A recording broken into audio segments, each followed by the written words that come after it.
कुल हुवल्लाहु अहद लम यूलद वलम यकुल लहू कुफुवन अहद। बिस्मिल्लाहिर्रहमानिर्रहीम। अच्छा जी भाई, आवाज क्लियर है? एक बार बता दें क्योंकि नेट का कनेक्शन लिया था यहाँ से। क्लियर है जी आवाज? ओके जी, बेहतरीन है। अच्छा भाई, एक होमवर्क दिया था मैंने, हो गया? अच्छा भाई, among registrations of up till now 350, उसमें से आई थिंक सिर्फ 75 बच्चों ने दिया था माशाल्लाह। तो फिर सही होता है कि पासिंग रेशियो तुम्हारे हिसाब से ही होता है भाई। जब तुमसे तेज में भाग रहा हूँ तो तुम उसको एटलीस्ट अटेम्प्ट तो करो। किस किसने किया था? बाकी फर्स्ट क्लास है तो वो कल वाली रिकॉर्डिंग नहीं देखी? वो देख ली ना, बस सही है। ये मेरे को ये तो टेंशन हो गई मुझे कि भाई अब कनेक्ट कैसे करोगे आगे। चलें जी, वो सही है। पर ये कि वो ई क्विज बनाने का मतलब ये है कि मैंने उसको अभी भी बंद नहीं किया। ये स्टिल कैन अटेम्प्टेड। आप मुझे बोलना ग्रुप पे, मैं रीसेंड कर दूंगा। सही है जी, सबके लिए वो बेहतरीन है। कोई ऐसा जिसके 5 में से 5 आए? गुड। 4 वाला कोई? क्या गलती की थी?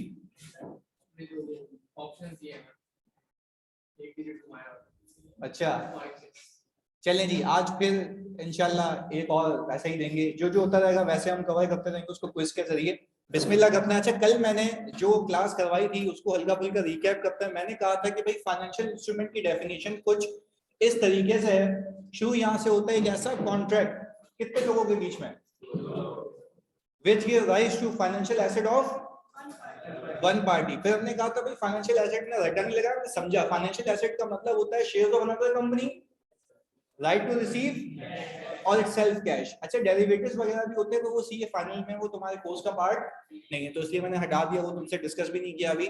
इसके बाद मैंने कहा था बीइंग एन इन्वेस्टर मैं 2 तरीके की सिक्योरिटी में इन्वेस्ट करूंगा, या तो इक्विटी सिक्योरिटी या डेट सिक्योरिटी। इक्विटी सिक्योरिटी में जब मैं इन्वेस्ट करूंगा तो मेरा मकसद उससे कमाना होगा 2 तरीके के गेन, कैपिटल गेन और डिविडेंड। मैंने कहा वाइस वर्सा भी हो सकता है कि हो सकता है कि मुझे डिविडेंड ना मिले और हो सकता है कि कैपिटल गेन की जगह मुझे व्हाटसोएवर द केसेस। अब अगर आप इन्वेस्टर बन चुके हैं तो आपको फिर अकाउंटिंग करनी है। हमने कहा था जब इन्वेस्टर को सोचा तो इन्वेस्टर के अंदर मैंने 2 चीजें देखी, investment in equity securities, investment in debt security. हमने सबसे पहले किसको पिक किया?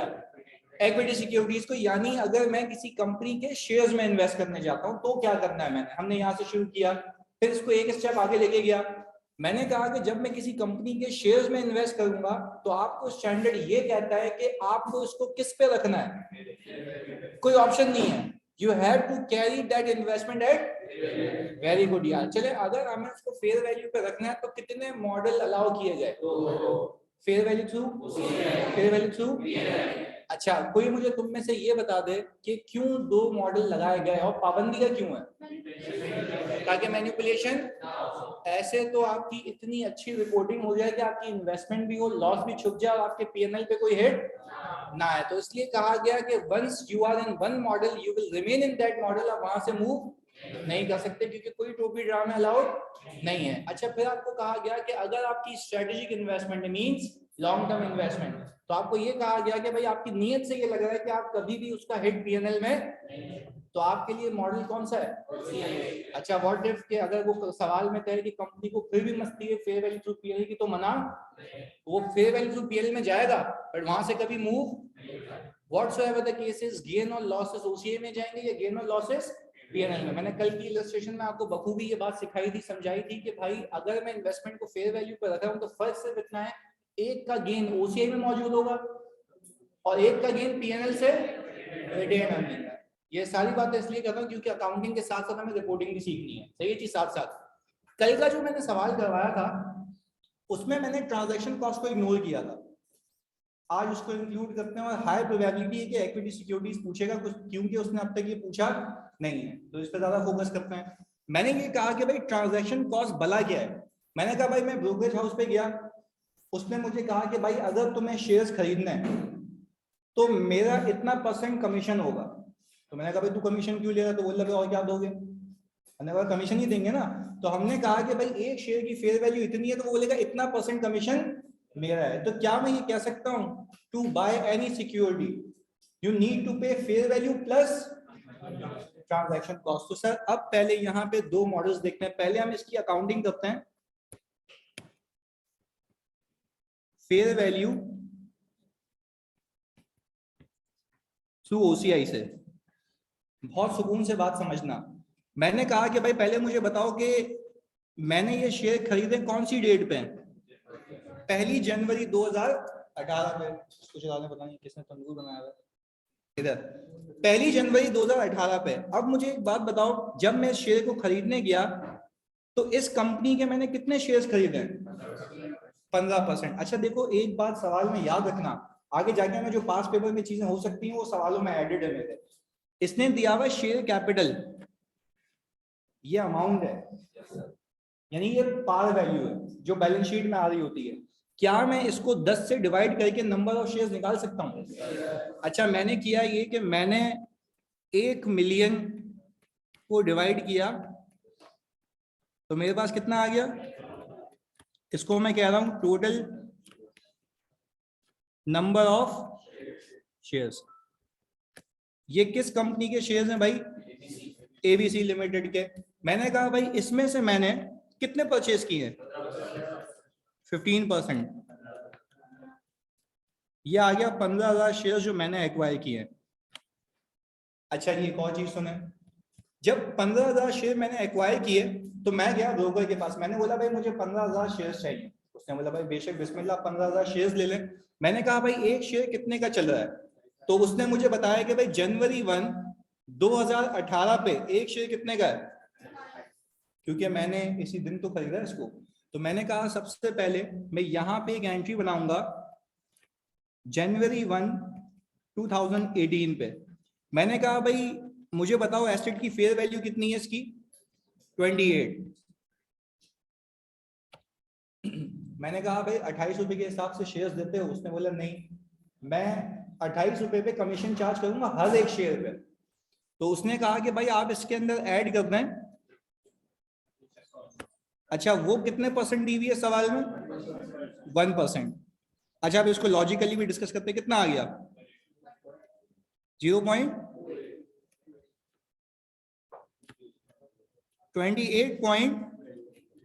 अच्छा, आप समझने की बात, वो आईएफआरएस के जार्गन्स को पूरा लिंक करते हैं यहाँ पे।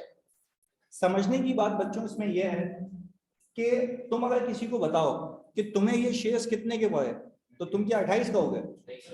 कितने कहोगे? 28.28। इसलिए आईएफआरएस आपको कहता है, जो मैं यहाँ लिख रहा हूं या बाद में लिखेंगे, कि initial recognition will be at fair value plus, यानी कोई भी इन्वेस्टमेंट डे 1 पे अब तक fair value plus transaction cost पे कैपिटलाइज होगी। किस पे कैपिटलाइज होगी? Fair value plus. तो सर कल के सवाल में तो आपने नहीं किया था, उस केस में ट्रांजैक्शन कॉस्ट, इस केस में ट्रांजैक्शन कॉस्ट है। बात क्लियर है? अच्छा जी भाई, मैंने किया ये कि मुझे बनानी है एंट्री। मैंने कहा सर 28.28 इंटू 15,000 कितने पैसे गए होंगे जेब से? 24। यही है भाई। हमने इन्वेस्टमेंट की होगी डेबिट 424200। यहां तक कोई मसला? प्लीज खाली यहां तक डे 1 कॉपी करें आप।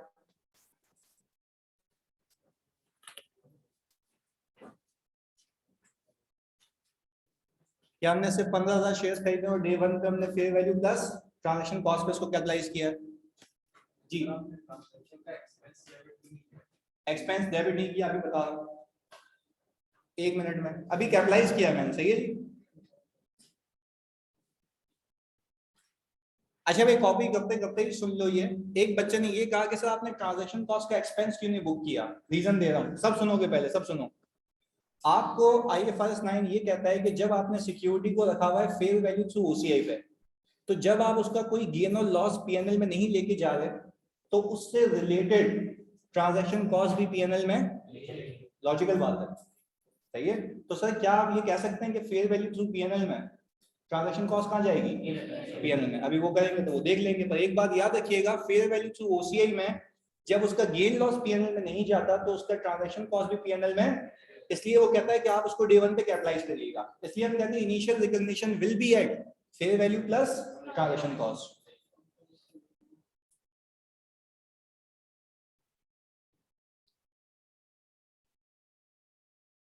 सर ये कह सकते हैं कि इस ट्रांजैक्शन कॉस्ट के बगैर ये एक्वायर नहीं हो पाता, बिल्कुल ये तो कह सकते हैं, पर डिपेंड करता है ना कि आपको एक्सपेंस आउट करना है या कैपिटलाइज।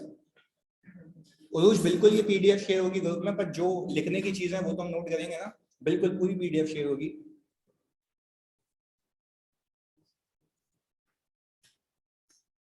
हो गया जी यहाँ तक copy?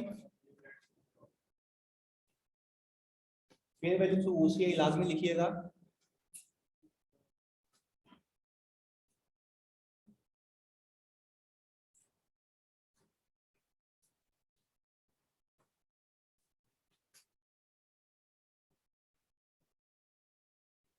Naveed very good. Light तो जलाओ यार, दिख नहीं रहा तुम लोग, मजा नहीं आ रहा।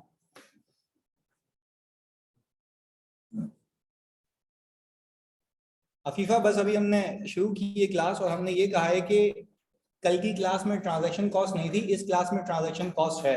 यानी ब्रोकर मुझे कह रहा है कि मैं हर एक शेयर के ऊपर तुमसे कमीशन चार्ज करूंगा, तो मैंने किया ये कि 28 रुपए की फेयर वैल्यू चल रही थी, 1% का उसका कमीशन है, तो वो मुझे कह रहा है कि तुम मुझे एक शेयर के लिए 28 नहीं दोगे, तुम कितने दोगे? 28.28।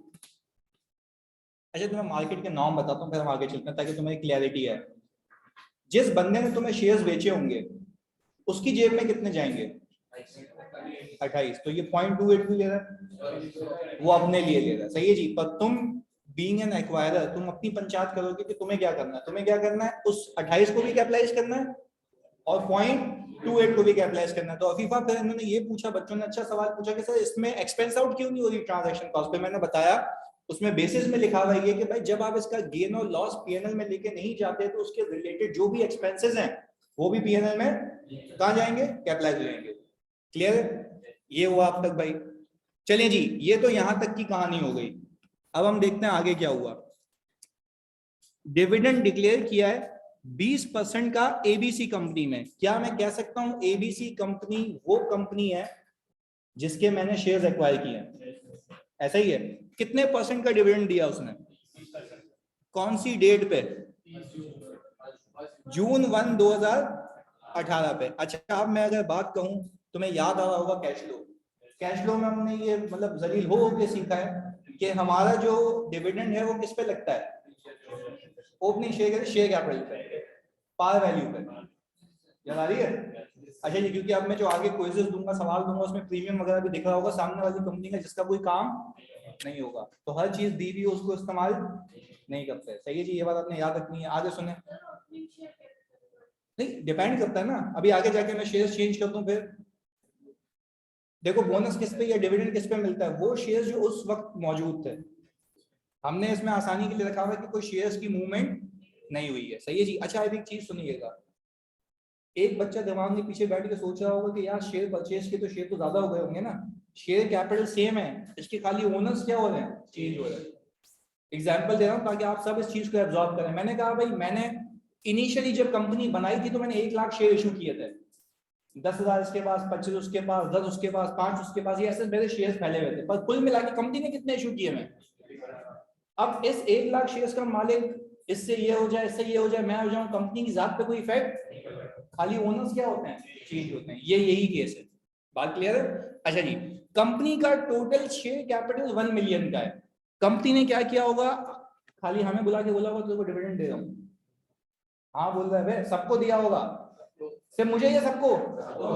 ओके जी, अल्लाह का शुक्र है। इधर हमने कहा कि भाई हमने इसके ऊपर 20% लगाया तो कितना आ गया?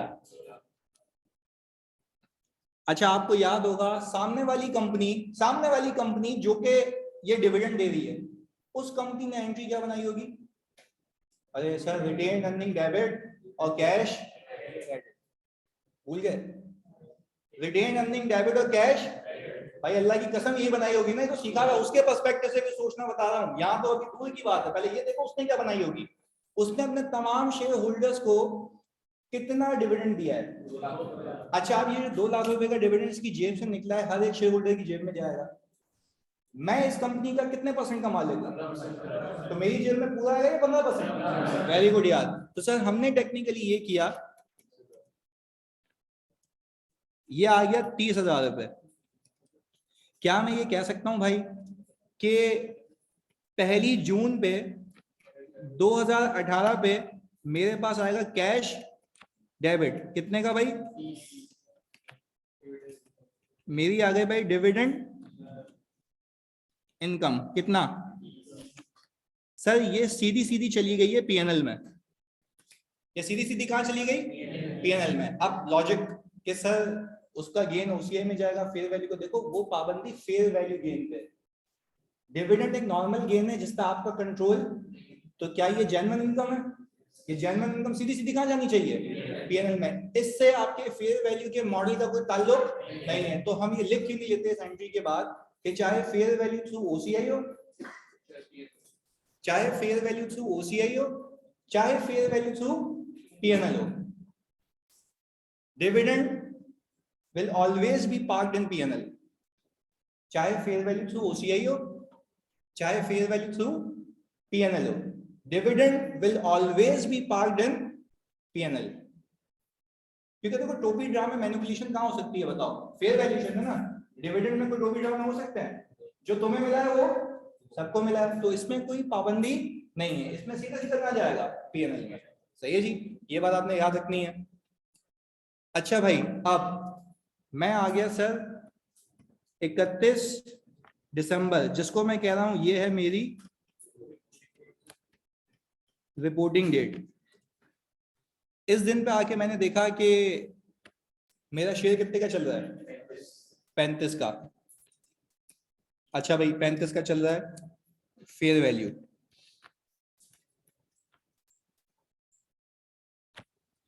अच्छा भाई मुझे कोई बताया था मैंने अपने शेयर्स को रखा हुआ कितने पे? 28 पे, 28.28 पे। वेरी गुड यार। तो सर टेक्निकली हम ये कह सकते हैं कि 28.28 से उठ के मैं यहाँ आऊंगा, तो मुझे फायदा होता हुआ दिख रहा है, नुकसान? फायदा। एक शेयर पे फायदा बताओ। 6.77, 6.72। सही है, 6.72 का पर शेयर का गेन है। तो और मेरे पास जो शेयर्स मौजूद हैं 15,000, कितना आ गया? 1,00,100। अच्छा भाई हमने इसकी एंट्री बनाई होगी sir, investment debit OCI credit 100। ये गेन कहां लेके गया?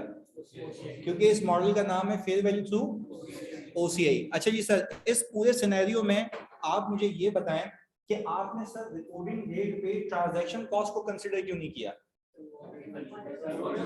देखें ट्रांजैक्शन कॉस्ट कब आएगी? जब ब्रोकर बीच में आएगा। अब तो ये सिक्योरिटी आपकी है ना, तो क्या उससे पूछ के फेयर वैल्यू पे लेके जाओगे या खुद ले जाओगे? अभी उसका अमल दखल नहीं है। तो सर क्या हम ये अपने पास याद रख लेंगे कि भाई ट्रांजैक्शन कॉस्ट सिर्फ तब आएगी जब हम खरीदेंगे और बेचेंगे? इसके अलावा मार्क टू मार्केट करते वक्त मार्क टू मार्केट याद रखना, ये अल्फाज IAS 21 में भी सर अगर कराएंगे तो बताएंगे। मार्क टू मार्केट का मतलब ये कि मैं अपनी इन्वेस्टमेंट की वैल्यू को मार्क कर रहा हूं, किससे? मार्केट से। इसको हम अंग्रेजी में क्या कहते हैं?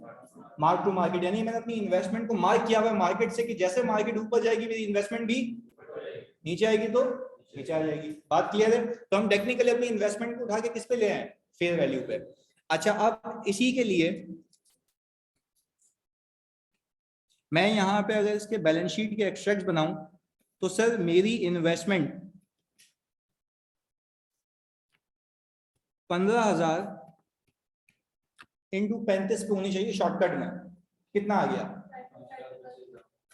525,000। अच्छा वैसे ही अगर मैं यूं करूं चेक करने के लिए कि एक इसको और एक इसको सम करूं तो भी 525,000 बनना चाहिए। तो क्या मेरी इन्वेस्टमेंट फेयर वैल्यू पे कैरी हो रही है? अच्छा भाई इन्वेस्टमेंट तो फेयर वैल्यू पे कैरी हो रही है सर, पर इक्विटी के अंदर मेरे पास रिटेन अर्निंग में 30,000 होगा और ओसीआई में मैं कैश भी दिखा सकता हूं, पर मैं कैश का हेड नहीं बना रहा, सिर्फ समझाने के लिए। सही है कि मैंने क्या कहा, इन्वेस्टमेंट फेयर वैल्यू पे ये आपका अनरियलाइज गेन है और रिटेन अर्निंग में क्या मौजूद है, डिविडेंड। ये सिंपल चीज की अकाउंटिंग थी। बिल्कुल ऐसे चेक भी कर सकते हैं कि आपने एंट्री सही पार्क की है या नहीं की। अच्छा, अब इसी को हमें फेयर वैल्यू थ्रू पीएनएल से करना है। इसको हम यहां से हटा देते हैं।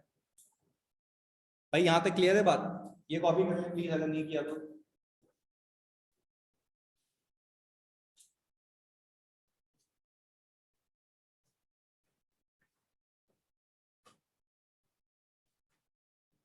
क्वेश्चन दिखा दूं, 1 मिनट ये बच्चे कॉपी कर लें।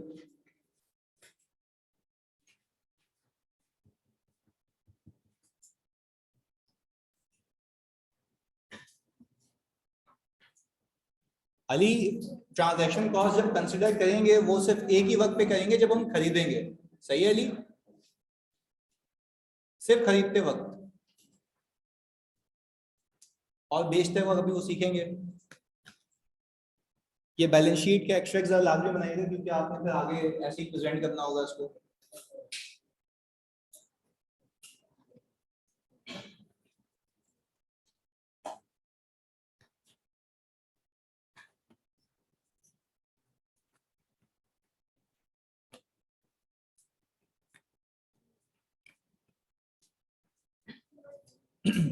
चलिए जी, अब जी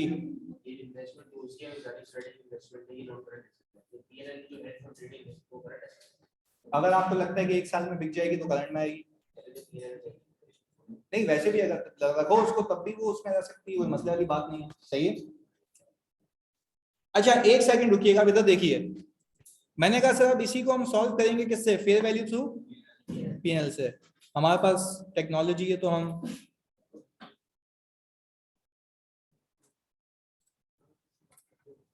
अच्छा जी प्लीज सुनिएगा, यहां पे मैं खाली एक चीज चेंज कर रहा हूं।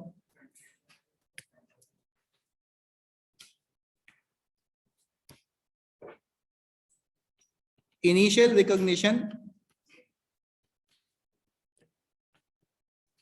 Will be at fair value. तो क्या ट्रांजैक्शन कॉस्ट के पैसे नहीं दोगे? अच्छा अभी देखते हैं। अच्छा ये मुस्तफा कह रहे हैं सर रिटेन अर्निंग माइनस में गलत लिखा है। अच्छा गलत लिखा है, ओके जी, खुद ही बोल दिया इसने। अच्छा भाई इधर देखिएगा, मैं वापस से इस एंट्री को रिवैम कर रहा हूं। मैंने कहा भाई आप ब्रोकर को जो पैसे देके आएंगे ना, वो तो देके आएंगे 28.28 इंटू 15,000। कितनी अमाउंट थी ये वाली? 424 200। अच्छा वो कह ये रहा है कि क्योंकि आपका business model fair value through PNL है, तो अब टेक्निकली आपके तमाम गेन्स एंड लॉसेस जब पीएनएल में जाएंगे तो आपकी ट्रांजैक्शन कॉस्ट भी कहां जाएगी? पहले क्यों मना था? क्योंकि उसके रिलेटेड कोई भी चीज पीएनएल में नहीं जा रही थी। तो सर हमने यहाँ पे एक एक्सपेंस बुक करना है जिसका नाम है, अच्छा भाई ट्रांजैक्शन कॉस्ट एक्सपेंस मैंने बुक किया 0.28, एक शेयर की है तो 15,000 रुपए कितनी है? तो सर मेरी इन्वेस्टमेंट कितने पे आएगी? 420 पे। तो क्या आपको ये फर्क समझ आया कि ओसीआई और पीएल में क्या फर्क है? वहां पे ओसीआई में ट्रांजैक्शन कॉस्ट कैपिटलाइज होती है, यहाँ पे क्या होती है?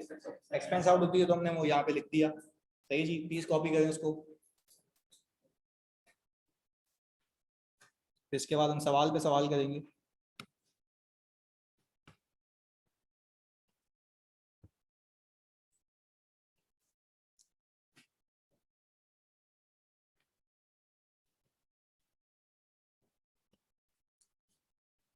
अच्छा भाई 1 जून को जो डिविडेंड आएगा, क्या दोनों मॉडल में चेंज हो जाएगा? सेम होगा? चलिए जी, सर आप कह रहे हैं सेम होगा तो फिर हम फिर टेक्नोलॉजी का भरपूर इस्तेमाल। हमने बोला सर हमारे पास तो ये है, ये रहा, तुम्हारे पास नहीं है बेटा टेक्नोलॉजी। अच्छा भैया डिविडेंड इनकम आ गई 30,000 रुपए की, सेम केस, इसको अलग कर देते हैं। ये लो भाई पीएनएल बिल्कुल देख लें भाई ये।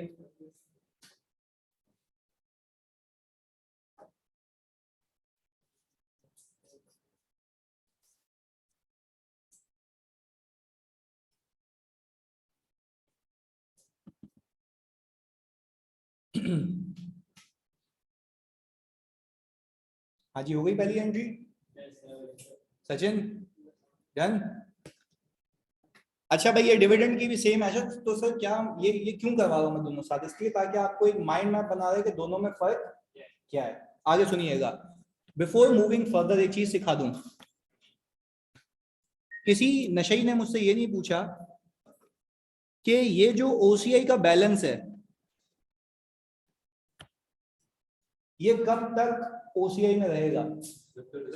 जब तक ये डिस्पोज नहीं हो जाता। अब एक और चीज सीखनी है आपको।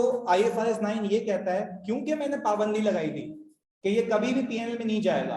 एग्जांपल ले रहा हूं, डिस्पोजल सिखाता हूं। अभी आप एक्विजिशन सीखें पहले मेरे साथ, फिर आगे जाके देखते हैं।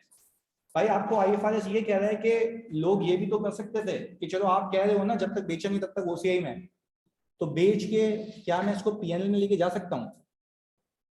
देखो, वरना इस मॉडल का, इस पाबंदी का तो मकसद ही खत्म हो गया ना। लेट से मैंने एक सिक्योरिटी खरीदी और मैंने कहा सही है भाई, मैं IFRS आपकी बात मान रहा हूँ, मैं रख रहा हूँ उसको ओसीआई में। जैसे ही मेरा दिल किया प्रॉफिट को इंक्रीज करने का, उसको बेच दिया और बेच के ओसीआई से गेन कहाँ ले गया? पीएनएल में, जो कि अलाउड नहीं है। तो मैं यहाँ पे लिख रहा हूं एक चीज, दिस विल बी reclassified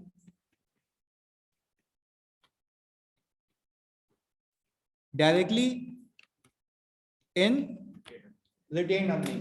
अब वो कह रहा है हाँ बेचो, मुझे मसला नहीं है। तभी तो मैंने कहा था कल की क्लास में, बेच भी दे तो कोई इशू नहीं है। क्योंकि देखो उसने पाबंदी क्या लगाई, उसने बोला भाई अगर तुमने फेयर वैल्यू थ्रू ओसीआई की मस्ती थी तो जो तुम्हें गेन और लॉसेस आ रहे हैं वो कहाँ जाएंगे? ओसीआई में। अगर बेच दोगे तब भी ओसीआई से पीएनएल में, ओसीआई से डायरेक्टली कहाँ जाएंगे?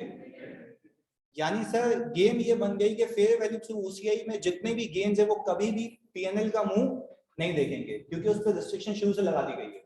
बात क्लियर है? चलिए जी, ये लिख लीजिएगा अपने के पास कि this will be reclassified directly in retain earning upon sale. ये भी लिख देना, वरना तुम फिर बोलोगे कि भाई आपने किया क्यों नहीं।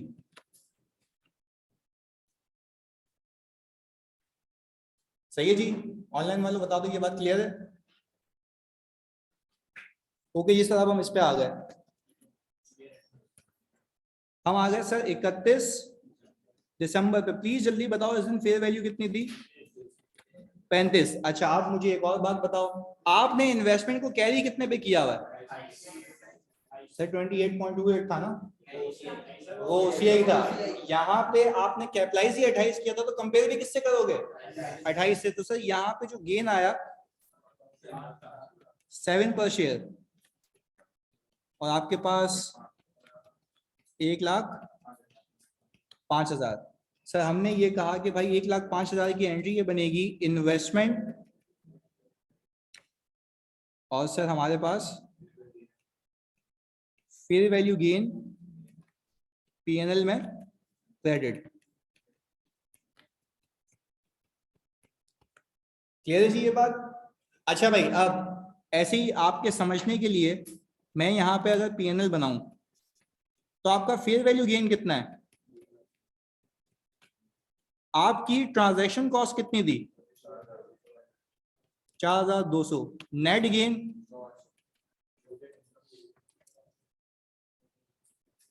इसके अंदर बाद में ऐड कर देते ना, वो पहले सिक्योरिटी का नेट गेन देखते हैं। हाँ जी, सिक्योरिटी का नेट गेन कितना है? कितना? 100,800। अच्छा जी भाई, फिर डिविडेंड 30,000 रुपए का। टोटल इनकम एक। पहले बताओ ये बात समझ आई? अच्छा जी, अब मैं अगर इसकी बैलेंस शीट बनाऊं बच्चों इधर, तो मेरे पास इन्वेस्टमेंट 15,000 इंटू ये 5,25 आ गया। पहले मुझे बताओ क्या इन्वेस्टमेंट इसमें भी फेयर वैल्यू पे और इसमें भी फेयर वैल्यू पे कैरी हो रही है? ऐसा ही है। अच्छा भाई, अब मैं आ गया इक्विटी में। प्लीज बच्चों मुझे बताओ क्या ओसी होगा, सब रिटेन अर्निंग 130। प्लीज कैलकुलेटर उठाओ अपने पास जल्दी, इन दोनों को सम करो। 130, यानी आपको सिर्फ ये सिखा रहा हूं ताकि लॉजिकली फॉर्म में भी जाओ तो ना किसी को चैलेंज कर सको। आपने ये देखना है कि आपकी एक्टिविटी में कोई चेंज नहीं आया, सिर्फ जो चेंज आ रहा है वो आपकी क्लासिफिकेशन में आ रहा है, क्योंकि पाबंदी लगी हुई है ताकि आप कोई टोपी ड्रामे ना कर पाए। अच्छा आप इधर मुझे एक बात देख के बताओ, बिल्कुल केयरफुली देखना, लॉजिक के साथ बताओ ताकि प्रैक्टिकल लाइफ के लिए भी रेडी हो। क्या मैं कह सकता हूं यहाँ पे रिटेन अर्निंग में सब गेन मौजूद है, जिसके दो हिस्से हैं, एक डिविडेंड और दूसरा कैपिटल गेन। नहीं ये बात समझ, एक डिविडेंड, एक क्या मैं कह सकता हूं डिविडेंड मेरा 30,000 है और कैपिटल गेन ये रहा। इस मॉडल में उस मॉडल में पता है बच्चों फर्क क्या है, कि यहाँ पे हमने सिर्फ 30,000 अलग से दिखाया हुआ है, और ये 100,800 एक वक्त पे आके ये भी कहां चले आएगा, पर पीएनएल से होके जाएगा डायरेक्ट जाएगा, बस यही सिखाना था। बात समझ आई? यानी दोनों केसेस में कोई अकाउंटिंग मैनिपुलेशन नहीं है, उसकी क्लासिफिकेशन क्या हो गई है, चेंज हो गई है। तो अब आपके पास कोई ऐसे कंट्रोल्स लगा दिए गए कि आप चाह कर भी मैनिपुलेशन नहीं कर सकते। बात क्लियर है जी? ये बात याद रखिएगा, इसको कॉपी कर ले नीचे वाले को, ये रहा जी, ताकि फिर हम उसको आगे लेके जा सके। अब हम सवाल पे सवाल करेंगे क्योंकि लॉजिक दे चुका हूं मैं।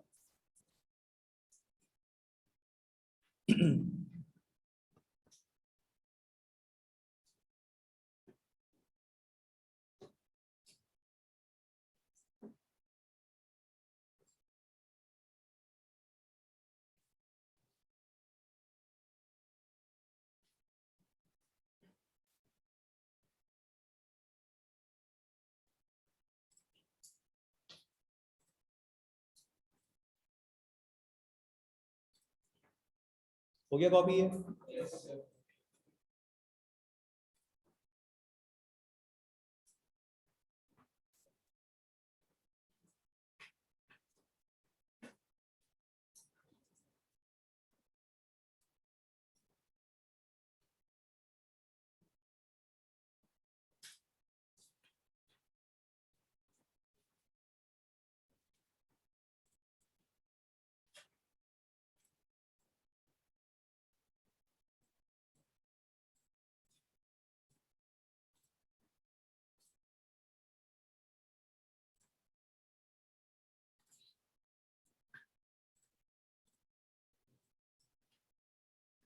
हीरा जी पहला सवाल आपके पास, आप इसको मुझे करके दिखाएं फेयर वैल्यू थ्रू ओसीआई और पीएनएल दोनों से। जल्दी से एंट्री सुना के बताओ।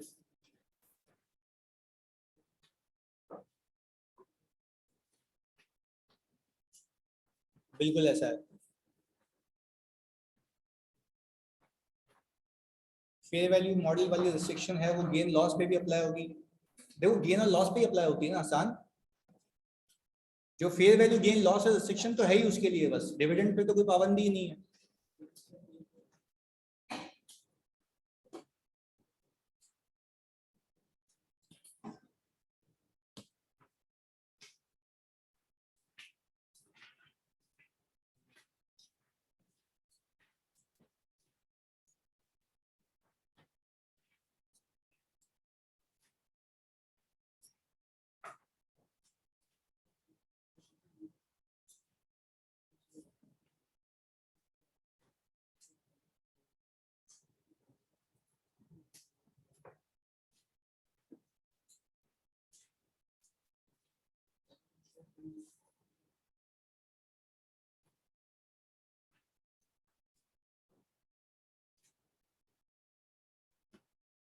बिल्कुल अभी डिस्पोजल सीखेंगे आसान।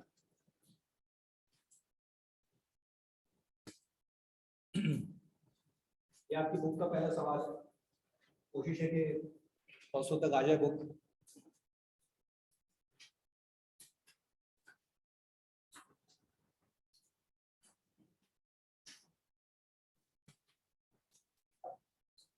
हमारी क्लास 8 बजे तक है ना? अभी तुम्हारी आवाज निकली, अभी चुपचाप बैठे हुए थे। आधा घंटा तो देखो अलग से। सचिन सही बता कितने बजे तक है? तेरे को FAR1 के रिजल्ट की कसम है, अब तो सही बोलेगा।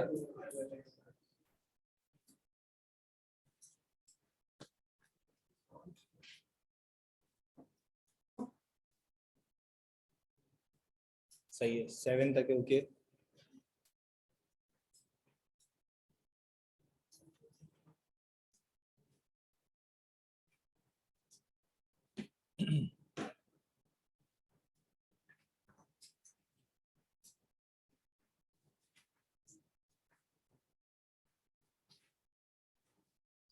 सही है, सही है।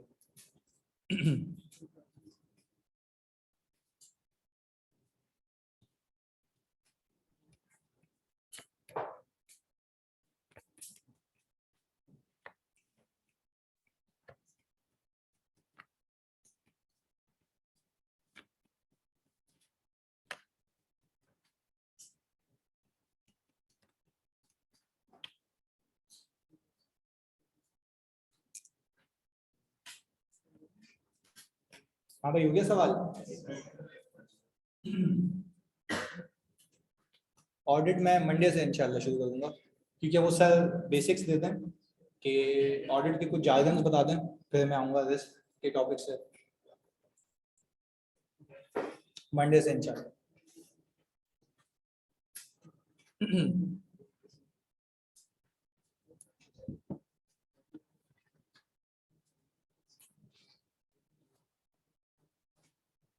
हाँ भाई, डन हो गया सवाल।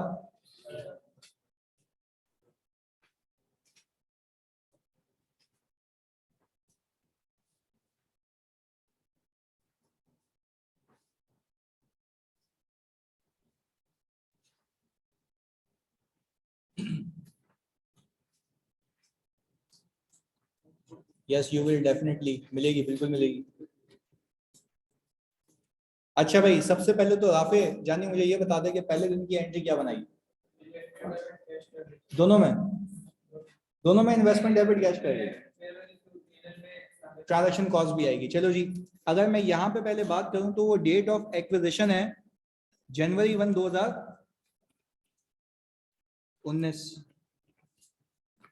यहाँ पे भी हमने लिख दिया सर जनवरी 1, 2019। हमने यहाँ पे कहा कि सर एक शेयर की फेयर वैल्यू कितनी है, 23। हमने कहा सर 23 के अंदर कितना, 2%, तो कितना आ रहा है,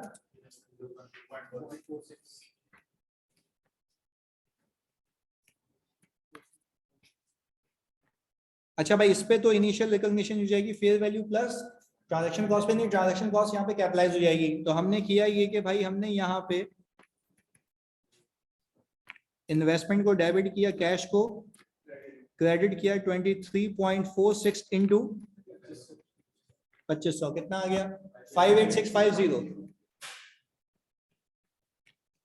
क्या कहते हैं, 58650। सर यहाँ पे भी अगर मैं देखूं तो मैंने कैश को करना है क्रेडिट 58650, क्योंकि कैश का आउटफ्लो तो इतना ही है।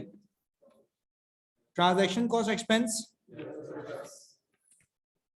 1150 और इन्वेस्टमेंट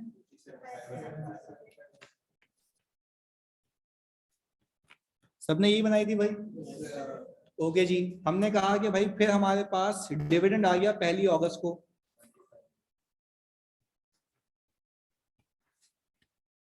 कितने का मिला डिविडेंड, 7,500। और ये आ गई हमारी डिविडेंड इनकम 7,500 की, और ये आ गया 2500 इंटू 3।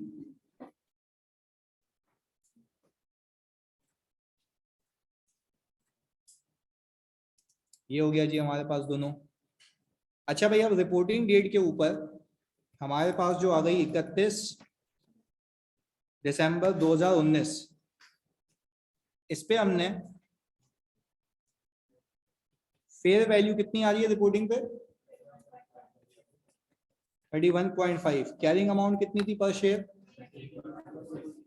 ये आ गया सर 23.46। एक शेयर का गेन कितना, 8.04। पक्की बात है, सर ये आ गया हमारा इन्वेस्टमेंट,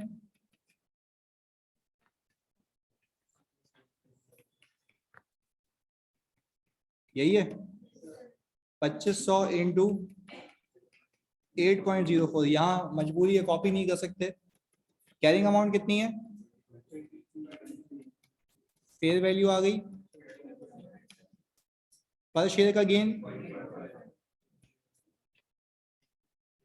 सर ये आ गई इन्वेस्टमेंट 2125, ये भी आ गया 21,250। सर ये आ गया पीएनएल में गेन। हाँ भाई आसान था यहाँ तक कोई पंगा नहीं है। अब इसमें चीजें ऐड करते हैं कि भाई अगर साल के दौरान कुछ और शेयर्स खरीदें तो क्या गेम होगी, तो सर वो देख लेते हैं।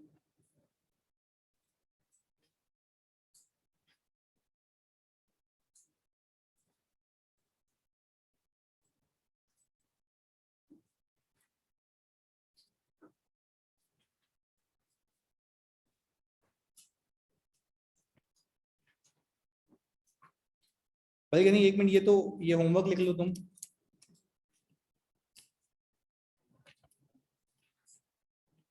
ये तुम्हें करना है क्योंकि ये तकरीबन सेम नेचर का है। एक मिनट दिखा रहा हूँ जी।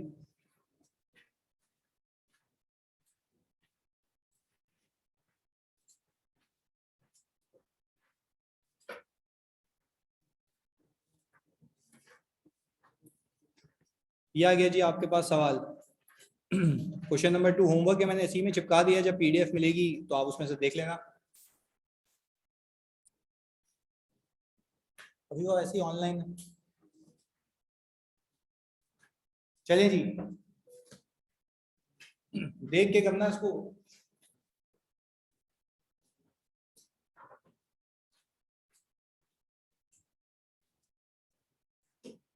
अच्छा एक चीज सिखा देता हूं अभी, ताकि आगे जाके एग्जाम में कंफ्यूजन नहीं हो। आप यहाँ पे जब भी अकाउंटिंग करेंगे तो आप अपने सारे शेयर्स को 30 जून पे रीवैल्यू नहीं करना। फॉर एग्जाम्पल अगर मैंने 1 जनवरी को शेयर्स खरीदे और बीच में 30 जून आ गई, तो 30 जून पे ऐसा नहीं कि पिछले शेयर्स को लाके उसकी एंट्री बना दो। एंट्री कब बनाना, ईयर एंड पे। अच्छा देखो अपने पास लिख लो, एंट्री बनती है 3 जगहों पे, खरीदते वक्त, बेचते वक्त और रिपोर्टिंग डेट पे। देखो अपने पास एंट्री बनती है 3 जगहों पे, खरीदते वक्त, बेचते वक्त और रिपोर्टिंग डेट पे। ये तुम्हें IAS 21 में भी काम आएगा। ऐसे नहीं है कि अगेन एंड अगेन तुम उसकी एंट्री बनाते रहो। एंट्री 3 जगहों पे बनेगी, खरीदते वक्त, बेचते वक्त और रिपोर्टिंग डेट पे। तो इस केस में रिपोर्टिंग डेट मेरी सिर्फ और सिर्फ 31 दिसंबर है।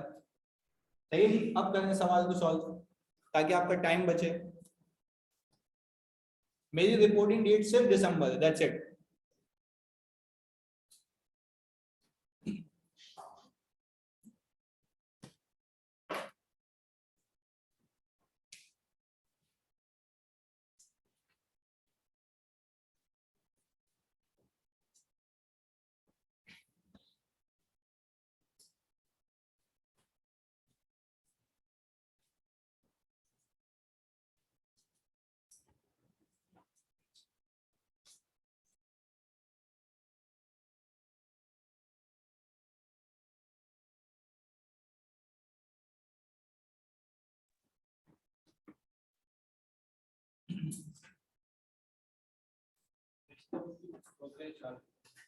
बेचते बस में बेचा नहीं है ना।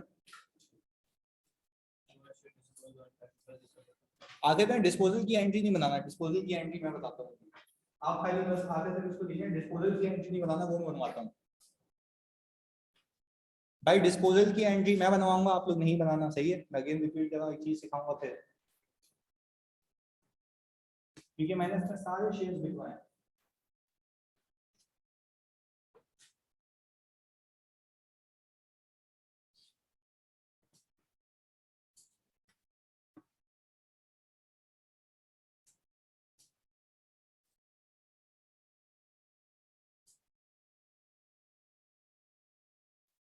नहीं देखो, अगर 30 जून बीच में आ रहा है ना निशा, तो आपने 30 जून पे कोई एंट्री नहीं बनानी ना। हालांकि देखो 30 जून की प्राइस भी दी हुई है नीचे। तो मैं कह रहा हूँ ऐसे नहीं कि 10,000 शेयर्स को आप पहले उसको रीवैल्यू करो, रीवैल्यू सिर्फ एक ही जगह करना, वरना आपको 2 एंट्री बनानी पड़ेगी। अच्छा एक चीज सीखो, तो उसको और क्लियर करते हैं। अगर मैंने 20 रुपए का एक शेयर परचेज किया और 30 जून पे उसकी वैल्यू हो गई 25, तो क्या 25-30 जून पे आपकी रिपोर्टिंग डेट है? वरना आपको दो एंट्री बनानी पड़ेगी, पहले 20 से 25 पे आओगे और फिर अगर आगे जाना होगा तो 25 से भी किसी और पे, तो कितनी एंट्रीज बनानी होंगी? दो, या एक ही में काम चल जाएगा? यानी उस गेन या लॉस को दो चंक्स में बुक करो या एक चंक में बुक करो, बात एक ही है। सही है निशा? ये वाली कहानी थी इसके पीछे।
ये 2000 ऐड हुए हैं,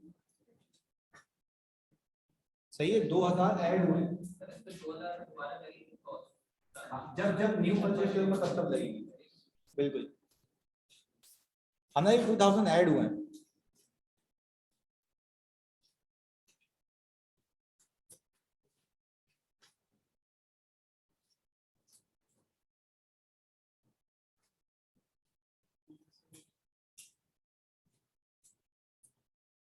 अच्छा आप लोगों ने 2019 की एंट्रीज बना ली? बनाए बनाए। आप 31 दिसंबर 2020 की नहीं बनाना बस, यानी आगे वाली नहीं बनाना बस, क्योंकि हम इस पे डिस्पोजल सीख रहे हैं। नहीं नहीं, आप सिर्फ बना दें मुझे 30 जून 2020 तक। सही है? क्या बोल रहे हो? डिस्पोजल कहाँ लिखा हुआ है? All shares dispose on 31 December requirement में। सही है, आप सिर्फ 30 जून तक बना दें, फिर डिस्पोजल में लिखा हुआ।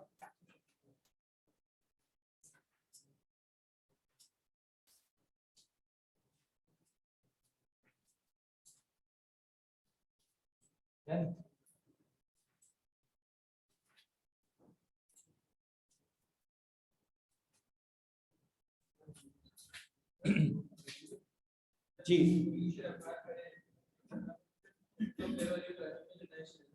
हाँ,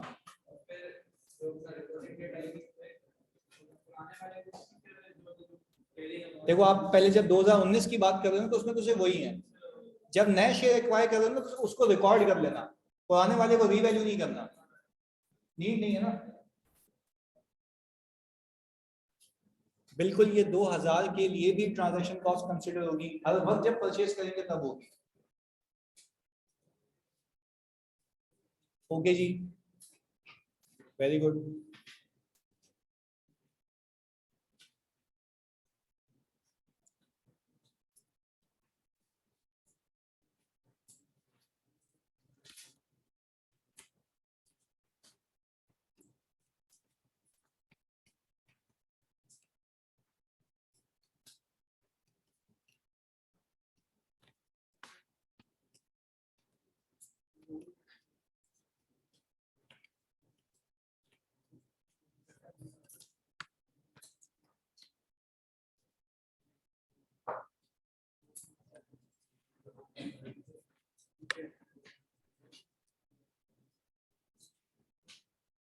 अच्छा भाई, फेयर वैल्यू बता दें इसमें। 1 जनवरी 2019 को 15 है और ट्रांजैक्शन कॉस्ट है 1.25%। प्लीज बताओ कितनी आई? 187। ये आ गया 0.185। ये आ गया सर 175 ओके जी 1875। तो हमारे पास ये आ गया भाई 15.1875। तो हम इसको उठा के पहले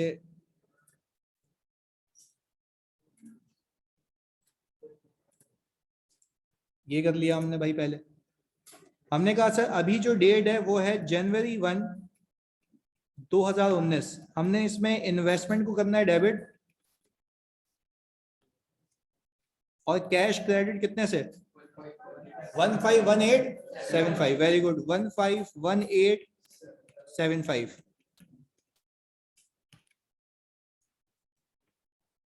सर यहां पे भी investment debit transaction cost expense और कैश। सर कैश तो सेम अमाउंट से जाएगा 15।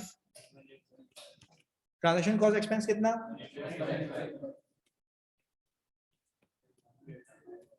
ये आ गया 150। सर पहली एंट्री में तो आई थिंक कोई मसला नहीं है। चलिए आप एक चीज बताएं कि सर मेरे पास ये डेट की अकाउंटिंग हो गई, अब 30 जून आ रही है, बीच में कुछ करना है यहाँ पे तो डेट तो दिया तो हमारी रिपोर्टिंग डेट नहीं है। हमने यहाँ पे कहा कि भाई आप इसको यहाँ पे, वरना आपको पता है क्या करना पड़ेगा, 15 से पहले 22 तक का गेन बुक करोगे, फिर 22 से 26 पे। तो क्या मैं डायरेक्टली 26 पे जाऊं? बात एक ही है। तो सर सबसे पहले हमने ये किया कि यहाँ पे मैं आ गया 31 दिसंबर 2019 पे। यहाँ पे भी सर 31 दिसंबर 2019। ये बहुत सुकून से सुनना क्योंकि ये डिस्पोजल आप यहीं पे सीखेंगे। हमने कहा कि सर हमारी फेयर वैल्यू कितनी है भाई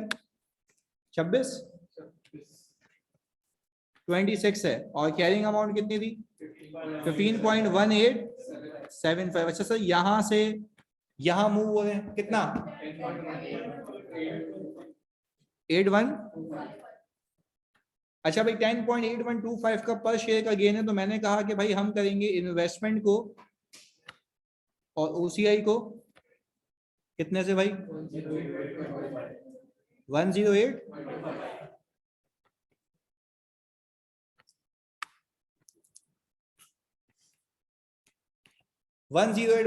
सर यहाँ पे कैरिंग अमाउंट थी 15, हम यहाँ पे आ रहे हैं 26 पे, तो गेन कितने का आ गया 11 का। तो सर यहाँ पे हमने कहा कि भाई इन्वेस्टमेंट हो गई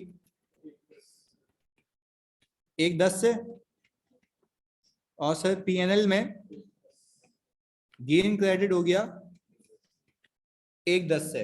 अच्छा भाई अगर मैं बोलूं आपको कि 31 दिसंबर पे मैं इन दोनों की बैलेंस शीट बनाऊं क्योंकि मैंने रिपोर्टिंग साथ साथ सिखानी है, तो यह आ गया इन्वेस्टमेंट कितने शेयर्स खरीदे मैंने 260 आ गया। अच्छा प्लीज मुझे बताओ इक्विटी के अंदर ओसीआई कितना आ रहा होगा 108125। सर यहां पे जल्दी से बता दें मुझे कि इन्वेस्टमेंट 260 पे आ रही होगी always at fair value. Equity के अंदर कोई डिविडेंड नहीं है इसमें, पक्की बात है। अच्छा भाई इस रिटेन अर्निंग के अंदर 110 माइनस 1875 108 आपके सामने क्रिस्टल क्लियर पिक्चर है कि एक में गेन पावर कहां पे और एक में गेन कहां पर है रिटेन अर्निंग में। क्या वो डायरेक्टली रिटेन अर्निंग में गया है या पीएनएल से होके गया है? बस ये फर्क याद रखिएगा क्योंकि ये प्रेजेंटेशन करवा रहा हूं मैं। क्यों करवा रहा हूं? IS1 में काम आएगा इधर। सर अब मुझे एक बात बताएं, ये साल तो यहां क्लोज हो गया, अब इस साल के बाद हमने कहा कि भाई सर देखते हैं कि अगला इवेंट क्या है। सर अगला इवेंट है मेरा यहां, तो ये डन हो गया 30 जून 2020। अच्छा क्या 30 जून 2020 पे फर्दर शेयर्स की एक्विजिशन है? अच्छा क्या बाकी चौरंगियों को रीवैल्यू करोगे उसको वैसे रहने दूं? उसको वैसे रहने दें, जो नई चीज लेके आए हो सिर्फ उसको रिकॉर्ड करो। बाकी की पंचायत कब करेंगे? जब वो बिकेंगे या तो रिपोर्टिंग डेट पे आएंगे। ऐसा ही है जी। चलें जी। अच्छा भाई निशा कह रही है सर हम 26 पर क्यों कर रहे हैं, वो भी तो नो मूवमेंट है। अच्छा आप देखो निशा एक चीज सुनो, हमारी बहन ये कह रही है कि सर हम यहाँ पे 26 पे आपने नो मूवमेंट लिखा हुआ, देखो नो मूवमेंट का मतलब ये कि कोई शेयर परचेज नहीं हुए या डिस्पोज नहीं हुए, तो क्या वो मेरी रिपोर्टिंग डेट नहीं है? मैं अपने जब फाइनेंशियल्स बनाऊंगा तो आपने मॉडल कौन सा चूज किया, आपने इसको रखना किस पे, फेयर वैल्यू पे। तो अगर निशा मैं इसको उठा के 26 पे नहीं लेके आऊंगा तो क्या आपकी इन्वेस्टमेंट फेयर वैल्यू पे रिफ्लेक्ट होगी? हाँ या नहीं? नहीं होगी सर, इसलिए हमने किया ये। अच्छा भाई, अब हम आ गए सीधा 30 जून 2020 पे। ये भी आ गया सर 30 जून 2020। अच्छा भाई, यहां पे जल्दी से बता दो फेयर वैल्यू कितनी है? 31 की फेयर वैल्यू है। और सर इसके ऊपर 1.25% की, और अमाउंट कितनी आ रही है? 0.375।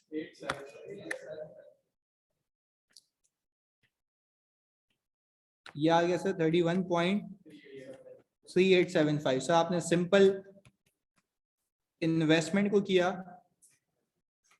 डेबिट कैश को किया, कितने से?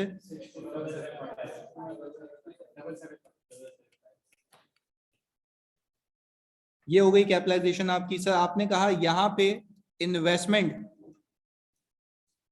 कितने से, अमाउंट कितनी?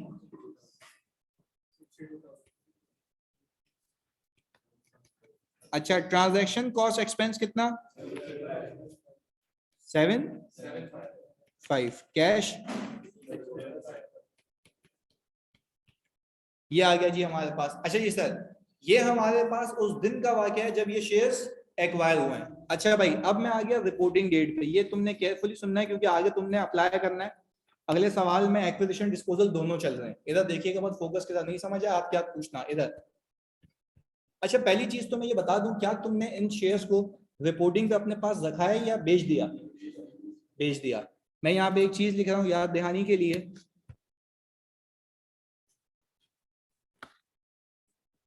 जब शेयर्स सेल होंगे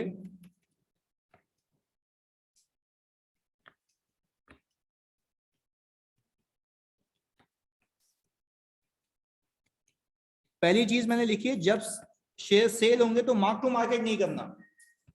तो सर फिर क्या करना वो बता दें।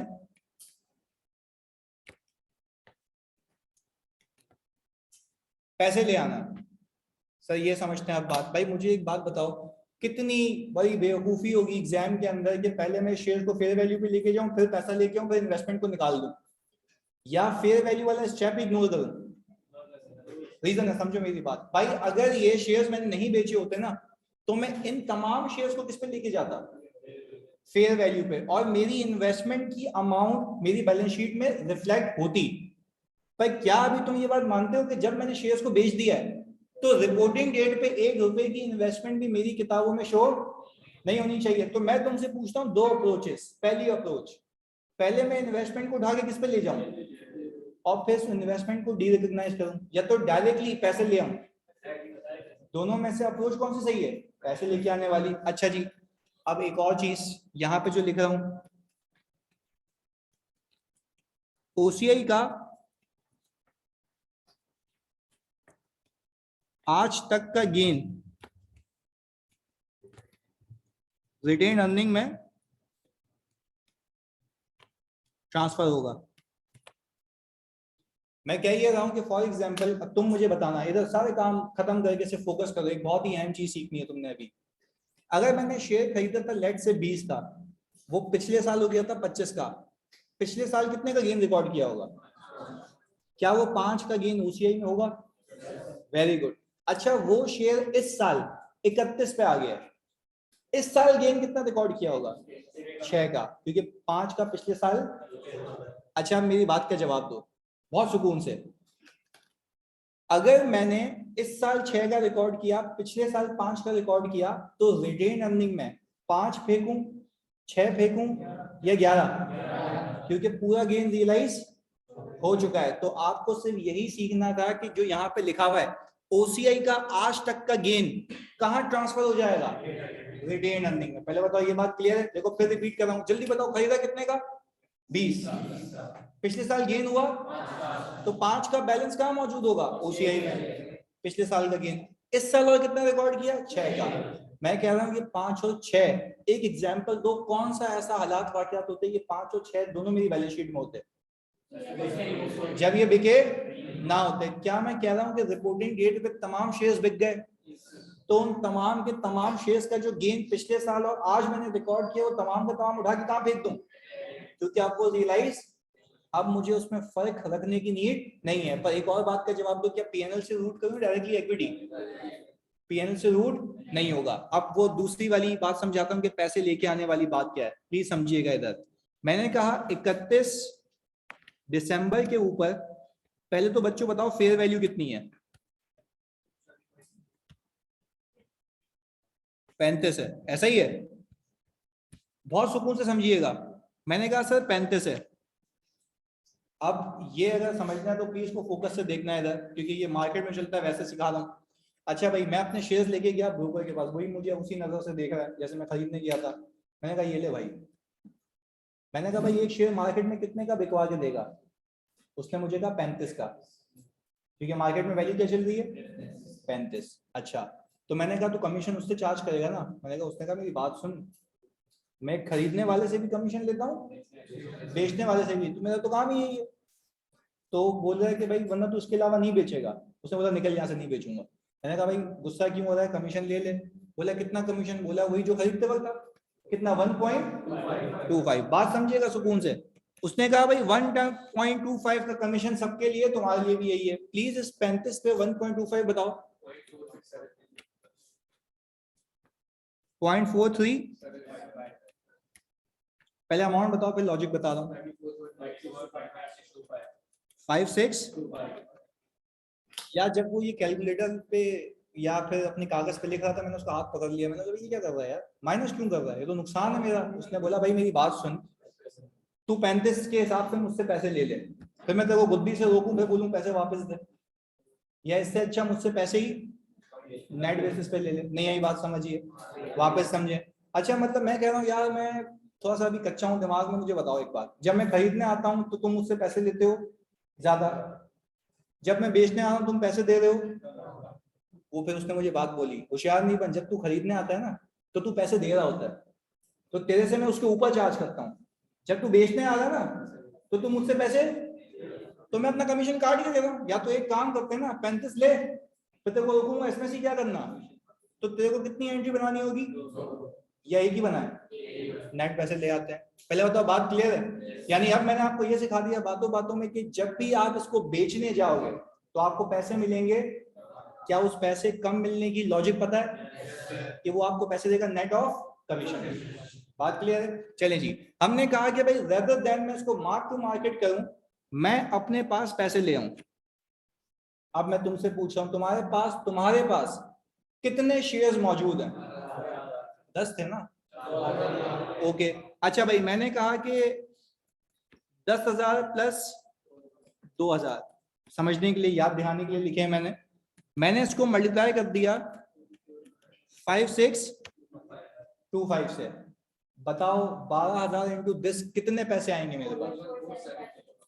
41750। सर आपने कहा कि इतने पैसे आपके पास आ गए। अच्छा जी, मैंने कहा मैं इन्वेस्टमेंट को डी रिकॉग्नाइज करूंगा। ये बड़ी लॉजिकल बात है, तो सुनना, क्योंकि मैं ये इसलिए डिटेल में भी करवाता हूँ कि IS1 में आपको कोई कंफ्यूजन नहीं हो। भाई 10 ट्रांजैक्शन है ना, इसमें से एक ये भी आ जाएगी, उसके लिए इतना आसान है ना। FAR2 में IS1 का सवाल दे 20-25 नंबर का, 20 नंबर का लेट से, उसके अंदर 5 नंबर की IFRS 9 की एडजस्टमेंट डाल दो, क्या पूरा कॉन्सेप्ट नहीं टेस्ट हो जाएगा?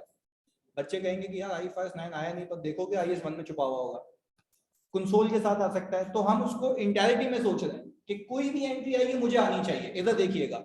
अच्छा भाई, मैंने कहा एक रिकॉल कराता हूँ चीज। पीपी जब तुम बेचते हो तो अपनी किताबों से कैरिंग अमाउंट तो निकालते हो।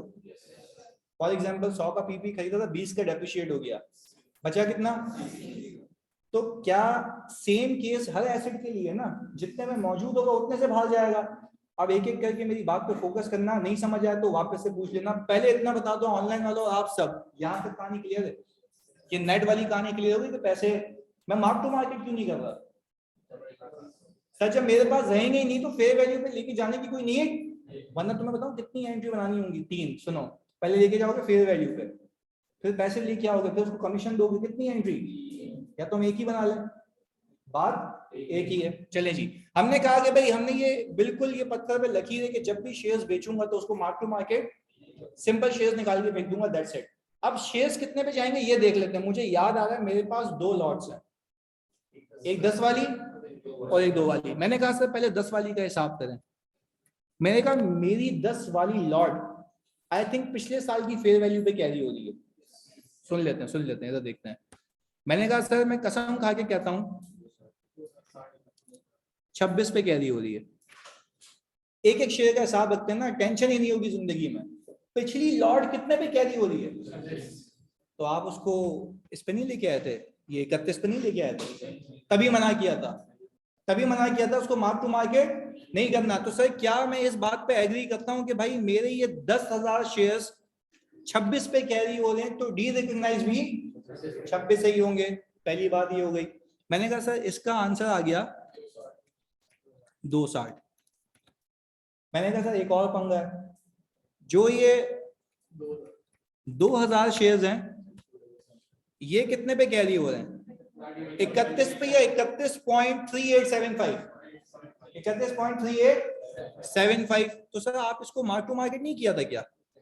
सर अभी तक किया ही नहीं है, आपने खरीदा उसको, अब बेचने की बात हो रही है, उसकी कॉस्ट में कोई चेंज, यानी इसके ऊपर पहली बार गेन रिकॉर्ड होने जा रहा है, इसके ऊपर पहली बार गेन रिकॉर्ड होने जा रहा है। अच्छा भाई हमने ये कहा कि भाई 2K इंटू ये अमाउंट कौन सी है भाई, 31.38, कितना आ गया ये 775। इन दोनों का सम बताओगे? 322। सर अब हम एग्री करते हैं इस बात पे कि मेरी इन्वेस्टमेंट मेरी किताबों में इतने पे मौजूद थी और इतने से ही निकाल दी। अब समझने की बात, क्योंकि आगे का होमवर्क है जो मैं दूंगा, अगर इसमें से मैं 2000 शेयर्स या 500 शेयर्स बेचता तो इन्वेस्टमेंट पूरी डी रिकॉग्नाइज होती है सिर्फ 500 शेयर्स की, और फिर जो गेन रिटेन अर्निंग में जाता वो भी सिर्फ किसका, बाकी का, जब तक वो बेच नहीं जाता। सबको बात क्लियर है? गुड यार। आगे अब मुझे एक बात बताओ, ये OCI 2020 फॉर द ईयर एक गेन रिकॉर्ड होगा, इसको इससे कंपेयर करो, 91975। क्या मैं कह रहा हूं कि मैंने बेचते वक्त एक और गेन रिकॉर्ड किया है? मैं बताऊं उसके अंदर 2 गेन्स हैं। अगर नहीं समझ आए देखो, रट्टा नहीं लगाना, हाथ क्या पूछना, प्लीज सुनना। क्या मैं ये कह सकता? अच्छा एक हमारी बहन कह रही सर एंट्रीज में से भी तो निकल सकती है कैरिंग अमाउंट। अच्छा अगर मैंने ये सही किया है ना तो आपकी एंट्रीज क्या होनी चाहिए? मैं चलिए एक मेरी तसल्ली के लिए कैलकुलेटर उठाओ, इन्वेस्टमेंट आप 151875, जल्दी 151875, इसमें प्लस करें 108125, 108125, फिर आप इसके अंदर ऐड कर दें 62775, कितना आया? ये आ गया। खुदा के वास्ते एग्जाम में शॉर्टकट पे जाना, क्योंकि अभी तो आपका मैच इसलिए कर रहा है क्योंकि मैंने सारी इन्वेस्टमेंट्स को बेचा है। अब मैं बोलूं उसमें से 200 शेयर्स बेचे हैं तो भाई क्या करोगे? तो फिर आपको एक एक शेयर पे काम करना पड़ेगा, ये बात याद रखिएगा। चलिए जी, अब एक और चीज बताओ, क्या मैं कह सकता हूं इसके अंदर 2 गेन है? सिर्फ समझाने के लिए बता रहा हूं, एग्जाम में इतना डिटेल में नहीं जाना, एक बार कॉन्सेप्ट आ गया फिर फ्लुएंट हो सवाल में। आप इधर सुनो, क्या मैं कह सकता हूं 91975 में 2 गेन है? पहला बता रहा हूं, पहला गेन ये है कि आपकी इन्वेस्टमेंट जो पुरानी वाली 26 पे रिकॉर्ड हुई थी वो आपने 34.5625 पे बेची है, 35 पे नहीं, इस पे बेची है 34 पॉइंट पे। बात सुनिएगा वापस से, मैं कह रहा हूं उसके अंदर 2 गेन है जो इस साल बुक हो रहे हैं। एक वो इन्वेस्टमेंट जो आपने किस पे कैरी की थी, 26 पे, बेची कितने की, 34.56, तो एक इन दोनों का डिफरेंस गेन आ रहा है। ये आज तक का, ये सिर्फ इस साल का है, फंस गए इस साल का है। 26 से आ रहे हो भाई, 26 से आ रहे हो, 26, यही तो सिखा रहा, कोई मसले वाली बात नहीं है। देखो एग्जाम में मार्क्स क्यों नहीं देता, मैं तुम्हें लॉजिकल बताऊं बात। वो बोलता है ये फॉर द ईयर का गेन निकाल, तो बच्चा बोलता है ये लास्ट तक का चिपका दिया उसको, बच्चा बोलता है आज तक का निकाल लो, हम बोलेंगे तू फॉर द ईयर ले ले। समझने की बात ये है कि लॉजिकली मैं क्या कह रहा हूँ, ये जो एंट्री देखो, एंट्री बनती है फॉर द ईयर की, ये भी दिमाग में बिठा लो, एंट्री तो फॉर द ईयर की बनती है ना। तो भाई मैं कह रहा हूं कि जो अब ये इस एंट्री में गेन बुक हुआ है 91975, क्या ये आज तक का है या सिर्फ फॉर द ईयर का है? पिछले साल का पिछले साल में बुक हो चुका है, बात क्लियर है। अच्छा फिर मैं इसकी लॉजिक दे रहा हूं कि इस गेन के अंदर दो गेन्स हैं, एक 26 से 34 पॉइंट समथिंग का डिफरेंस, और एक 31.3875 और 34.5625 का डिफरेंस। पहले बताओ ये बात क्लियर हो गई? सर क्योंकि हमारे पास एक लॉट नहीं है, दो लॉट्स हैं, पर ये गेन कौन सा है, फॉर द ईयर का एजेड का? फॉर द ईयर का। यहां तक क्लियर हो? अच्छा अब मुझे ये बात पता लग गई कि मेरा तमाम गेन रियलाइज हो चुका है, चाहे पिछला हो, पर ये बुक कहां हुआ है? ओसीआई में, पीएनएल में। वेरी गुड, आगे सुनिएगा। अब क्या मैं कोई भी चीज ओसीआई में रहने दूं या सब निकाल के रिटेन अर्निंग में? अच्छा एक तरीका तो ये है कि मैं शॉर्टकट करूं, एक तरीका ये है कि मैं सबको ऐड करूं। अच्छा ऐड करके मैं खाली अमाउंट लिख देता हूं आपकी याद दिलाने के लिए, फिर उसको शॉर्टकट से भी देखते हैं। इधर आ जाओ। मैंने ये कहा कि अगर आपको मेरी बात पे विश्वास हो तो ये तो हमने लास्ट ईयर कैलकुलेट किया था 108125, क्या ये हमने लास्ट ईयर कैलकुलेट किया था? क्या ये बैलेंस शीट में मौजूद है? पक्की बात है। अच्छा इसके साथ साथ आपने ये बुक किया है, इन दोनों का सम बता दें। 2 यही है। अच्छा टोटल ओसीआई आफ्टर डिस्पोजल इतना, यानी मैं कह ये रहा हूं कि मैंने जितनी भी इन्वेस्टमेंट की थी ना, मैंने उसमें से इतना कमाया। अब इस बात को अगर प्रूफ करने जाए ना तो खाली 1 मिनट लगेगा, ताकि आपको आगे आसानी हो जाए, बस यहाँ पे मेहनत करनी है बेसिक पे। इधर मैंने कहा कि भाई पहली सिक्योरिटी कितने की खरीदी थी, देखो अपने सवाल में सोल्यूशन है तुम्हारे पास 15.18। वेरी गुड, इधर देखना सर, मैं कह रहा हूँ 15.1875 की एक चीज खरीदी थी मैंने और उसको बेचा है 34 इसमें तमाम ट्रांजैक्शन कॉस्ट के इंपैक्ट्स मौजूद हैं। मैंने कहा देखो लॉजिकल, अगर एक बिल्कुल मुंशी भी एंट्री बनाया तो वही जगह खरीदी इतने की, बेची इतने की, ये कितने शेयर्स थे? प्लीज गेन बताओ इसका आज तक का। 85। सही है, तो मैच ही नहीं कर रहा इससे। अच्छा सॉरी, 2000 वाला भी है। हमने कहा कि भाई सर दूसरा वाला जो गेन है 31.3875, सर हमने कहा 31.3875 माइनस, भाई मुझे तो ये देखना है खरीदी कितने की, बेची कितने की, गेन निकालने के लिए। कितने शेयर्स हैं ये? कितना आया? 6350। इन दोनों का सम नहीं, कोई भंड मारा तुम लोगों ने। ये वाला, ये वाला, अच्छा ये वाला बताओ। 9185 91975, ये कितना है भाई? अच्छा ये भी सही है, ओके। ये वाला, ये किस नशे ने बताया था, कौन बैठा भाई? ये तू ही होगा। इधर 19750। अच्छा भाई अगर मैं इन दोनों को ऐड करूं जानी, 193750 और 6350 200, क्या ये इससे मैच होता है? ऐसा ही है सर। समझने की बात यह है कि मैंने एग्जाम में ये शॉर्टकट्स लगाने हैं जब तक इस पे हाथ सेट हो जाए, पर हम इन मीन वेल जो जो सवाल करेंगे उसके अंदर हम मैच भी करते रहेंगे, कहीं हमारी कैलकुलेशन आउट तो नहीं है। पहले बताओ ये बात समझ आई? अच्छा अब मेरी बैलेंस शीट के अंदर कोई इन्वेस्टमेंट आएगी? क्यों? कोई ओसीआई आएगा? क्यों?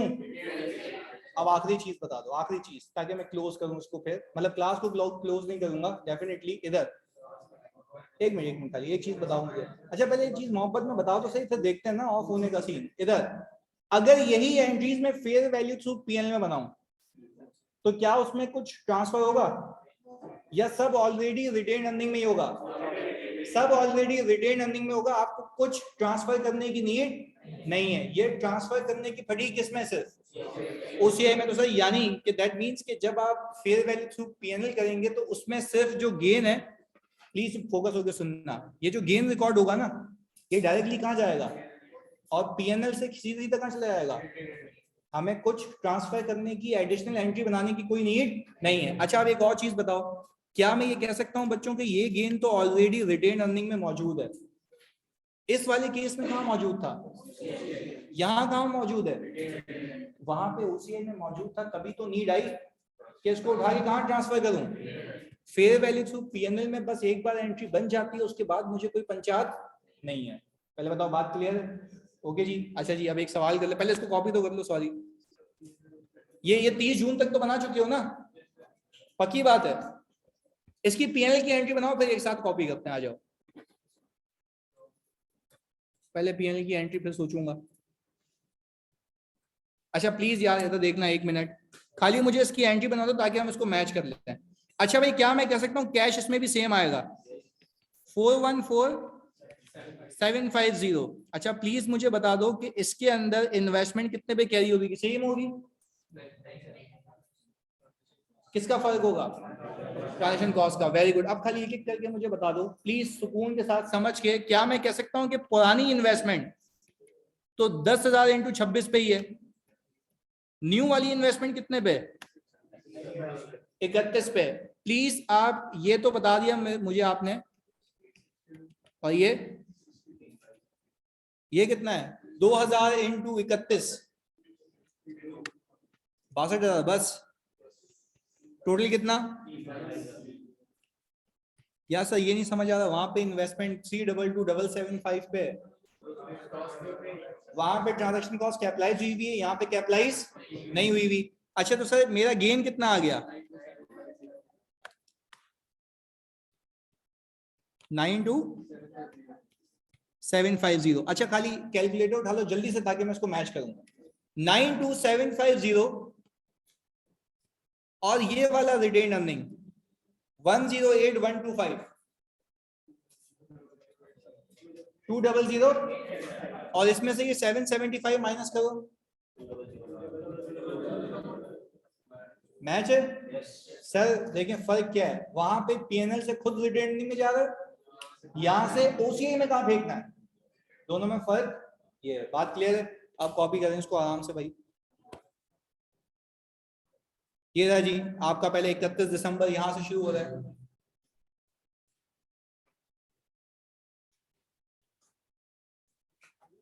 जी देखो, डिस्पोज करते हुए जो ट्रांजैक्शन कॉस्ट है ना, वो ओसीआई में एडजस्ट हो गई है, या पीएनएल का पूछ रहे हो? अच्छा देखो, एक अच्छा सवाल है, तो सुनो सब बच्चों, सुनो इधर प्लीज। इन्होंने अच्छा सवाल किया कि सर जब हमने डिस्पोज किया तो आपने ट्रांजैक्शन कॉस्ट को एक्सपेंस आउट क्यों नहीं किया? बात सही है? बात सही है ना? होनी चाहिए। इधर देखो, पहले सारे काम बने। इधर देखो भाई, सवाल ये है, वापस से रिपीट कर रहा हूं, सवाल ये है कि आपने बेचते वक्त जो ट्रांजैक्शन कॉस्ट इंकर की है उसको एक्सपेंस आउट क्यों नहीं किया? इधर देख लेते हैं। वो इसलिए नहीं किया क्योंकि मैंने पैसे पूरे नहीं लेके आया। पैसे कम आने का मतलब ये है कि वो जब इन्वेस्टमेंट से कंपेयर हो रहा है तो गेन कम रिकॉर्ड हो रहा है। गेन कम रिकॉर्ड होने का मतलब ये है कि ट्रांजैक्शन कॉस्ट उसमें नेट हो चुकी है। तो अगर मैं करूंगा तो कितनी बार हो जाएगी? अच्छा, आपको ट्रांजैक्शन कॉस्ट का अगर एक्सपेंस दिखाना है तो आप फिर ग्रॉस एंट्री बनाएंगे, पहले आप पैसे लेके आए पूरे और फिर एक्सपेंस अलग से दिखाएं, फिर नेट करेंगे, आंसर यही आ जाएगा। क्लियर है?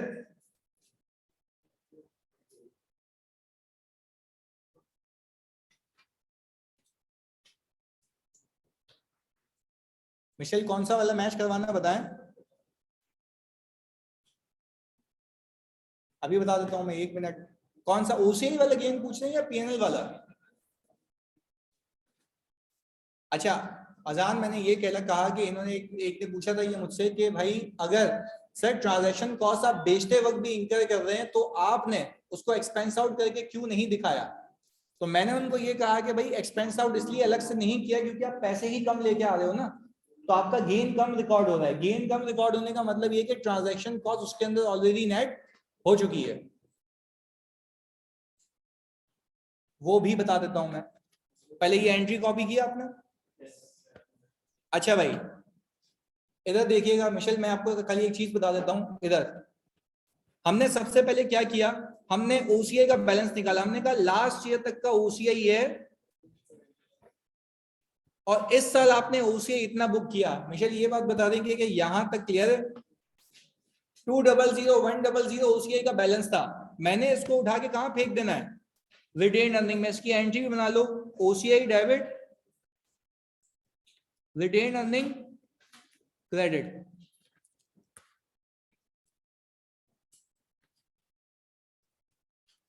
सही है, ये एंट्री बना दी मैंने। अब आगे सुन लो भाई। फिर मैंने एक शॉर्टकट सिखाया। मैंने कहा कि भाई आप इसको डायरेक्टली भी निकाल सकते थे। आप ये देखें कि आपने पुरानी लॉट इतने की खरीदी, बेची इतने की, 10,000 शेयर से गेन इतना। मैंने कहा न्यू लॉट खरीदी इतने की, बेची इतने की, 2,000 शेयर से गेन इतना। तो आपके पास कुल मिला के गेन आ गया 20,100। यानी ऐसे भी निकाल सकते हैं। क्लियर है? 200 100 सॉरी 20,100 बोल रहा हूं। अच्छा भाई अब इसको मैंने फिर पीएनएल से भी मैच करवा के दिखाया। मैंने कहा रिटेन अर्निंग ओपनिंग कितनी थी, लिख के बता दो जल्दी से, मुझे देख के बताओ। रिटेन अर्निंग ओपनिंग कितनी थी? 8125। फॉर द ईयर का गेन कितना? 92750। फॉर द ईयर की ट्रांजैक्शन कॉस्ट कितनी? 775 है ना, 775 आ गई। अच्छा मैंने कहा कि भाई जब मैं इन तीनों को नेट कर दूंगा तो रिटेन अर्निंग क्लोजिंग कितनी? 200। अच्छा क्या अब अगर मैं बात कहूं और तुम उससे एग्री करो, क्या मैं कह सकता हूं बच्चों के 31 दिसंबर 2020 पे दोनों मॉडल्स के आखिर में रिटेन अर्निंग 200-100 होगी? क्यों? क्योंकि शेयर पूरा बिक के रियलाइज हो चुका है। तो अब कोई ऐसा फर्क रखने की नीड नहीं है। फर्क कब तक रहेगा? जब तक वो ओसीआई में मौजूद है, जब तक वो बिक नहीं गया। अब क्लियर है? जल्दी बता दो ऑनलाइन वालों। ये बिल्कुल हमने एकदम हर जगह से इसको मैच किया है। सही है जी? बता दो यार प्लीज। Okay ji.